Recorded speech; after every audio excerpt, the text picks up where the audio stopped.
I turned this. This is Caena. She's one of my little characters and is actually one of the stars in a comic of mine called Mutations. And today we're going to be bringing her to life for the very first time. I know. I have so many other characters that I actually never have officially drawn any of them before, so we're going to start now. So I picked Caena. She's not my main dinosaur, if you will. Like, I have 4. So my main one is actually a stegosaurus, which he'll be up later on. I just picked Caena because I'm using her for some other things, and I thought she'd be a good first choice. So this pose I'm drawing here is a running pose because, it's a raptor, they're fast. So I picked this way just for, to show some energy and movement of Caena to kind of make it, I guess, a little more dynamic and interesting. She's actually racing to catch up with her little pack, who, again, we'll meet later on. I did give her larger eyes and a bit softer features for more of a cutesy feel, which keeps in style with my Mutations comic, because all the animals are the same size and they're actually pretty small. So to give you an idea of how big they actually are, raptors come in different sizes, but the one that she most closely resembles here is an actual Velociraptor, which are in reality 3 feet tall and 6 feet long roughly. So it's not a Utah raptor, which is what you would actually, I think, which is actually in Jurassic Park is a Utah raptor. They just kind of did it to exaggerate and make them larger. But like most raptors, she is smart, fast, and has excellent vision, per usual. And being a raptor, she is naturally quick, clever, and on a constant mission, whether it's for food, which is her #1 motivator. Now, whether that mission is a good one can be questionable. It mostly depends on her mood and what's actually going on, whether it's for a good or a bad thing. There is a certain dragon ally that she butts heads with constantly, but he will be for another time. She means well at times, but her personality can kind of take over just as fast as she can run, especially if she is called Flightless Feathers, which she absolutely hates. And that name mostly comes from also that same dragon. So when that happens, she can become fierce, cocky, and protective. And she will try to attack that dragon, which is obviously not a good idea. It's a dragon. But when she gets angry, she does go all out, and the temperatures kind of turn red. As for the colors, Caena is a warm-colored raptor. She's got that orange and yellow with some of that light brown in there, which also does give a fall feel, which is on purpose, because all of my characters, depending on what area they're in, all represent a different season, so she is a fall.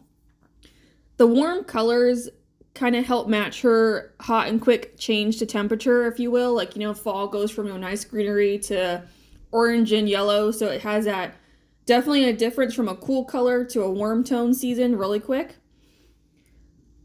It does remind you of fall because of the orange is taking over and the green recessing, which actually kind of helps her stand out in this jungle scene I have.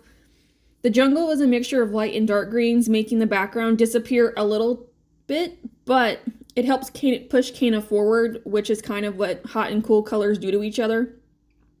So the main colors do give a nice color palette because I'm actually a big fan of orange, yellow, and green together. I do think they look nice. And then also having just that little bit of touch of brown does give it more of that earthy kind of color. So even though Caena does stand out from the background and doesn't give her much camouflage, her swiftness and speed do make up for that stark contrast. But what predator really needs camouflage? Let's be honest. They're meant to stand out, be ferocious and fierce and all that good stuff that raptors and predators are. So raptors do hunt in packs, making her a perfect companion for her little group. Obviously here, she's not in a pack at the moment, but we're going to work on that. She can work in a team because raptors, since they're pack animals, it makes sense they have to rely on one another. She's not necessarily a leader here, but she is definitely the one who does the final takedown of the prey and will finish the job. So using her large toe claws, she does pin down the prey and can win. She is a good fighter because my Mutations comic, that actually is a theme, is that the humans can mutate with the animals and become the animals as well. The way I describe it is the animals are there for instinct and the people are there for thought. So she's a good companion to have if you want to win. She is a good option for a swift takedown and an unafraid partner, and she will stand by her friends whether she gets along with them or not. So it's like once you're part of her pack, you are part of her pack no matter what. So in total, there's 11, 14 others in her pack. Again, that's 3 people and then 11 other animals. So of course, like I said, they're all really close friends. She's definitely a lot closer with some others though, because with her human, yeah, they claim to be their human. That's what they call them. Is her human has 2 others. He has a dog named Caena and a phoenix named Caena, which are actually, they're just part of that. And then you have you got the others as well. But those are her 2 closest allies specifically because they are part of Casey's group, which is her human's name. So it's just very important to her. Like, they're definitely her closest pack members more than anyone. Like, she gets along with both of them really, really well. They definitely kind of help, like, tone her down and, like, kind of keep her in check sometimes, because there's times that she will get a little out of line, especially when it comes to her dragon, which his name's Arlith. But yeah, those 2, they definitely butt heads. They kind of are the same person, so that's one reason why. But Arlith kind of gets under her skin a little bit, and she does the same for him at times, but what you gonna do? That's the way they work. But she's still, she's still got that fluffiness to her, and again, with the cutie kind of style, it does give her that cuter kind of appeal, and obviously just makes her adorable. Even though she's got those claws and those teeth, it still just gives her that cuddly approach a little bit, which she can be cuddly, don't get me wrong. When she wants to, she can be. Obviously, you still gotta watch out for her teeth and claws. But when she needs to be, she can be that cute little adorable baby companion animal, and it's just so cute. But she's definitely like a hot-tempered a little bit. Not necessarily like a hothead, but she will change her tune real quick when necessary. Because again, her speed, that's what it does. That's the whole point. Especially when you go from green to orange really quick during the seasons. It makes sense.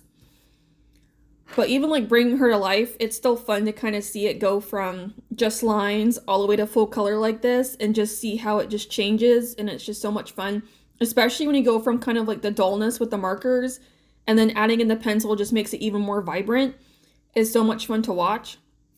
Especially because like predators, like they are generally like vibrant animals, whether in personality or just color, because it just helps make them stand out. Like they're predators. They're not necessarily afraid of things. Like some of them obviously do have enemies, but it's like they can stand out. They don't have to be camouflaged. They don't really have much to fear versus like, herbivores and prey animals.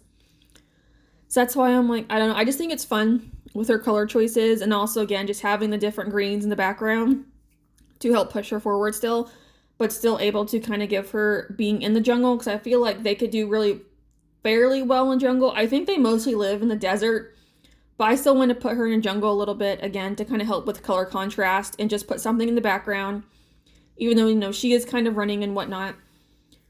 But even on the ground, there is some dirt on the ground to kind of help push a little bit of a desert aspect to it, because it is kind of open on the bottom. It's not necessarily like fully covered in plants, but there is still some of that aspect to kind of show like she should be on the edge of a desert. But here's her final look. I do enjoy how she turned out. I absolutely love it. But if you guys want to see more from me, I do dinosaurs, dragons, fantasy stuff. Again, I have my comics as well, if that is something that you're interested in. But if you like this, please consider liking and subscribing. And do you guys like raptors? If not, what's your favorite dinosaur? Mine is actually a stegosaurus, but thank y'all for watching.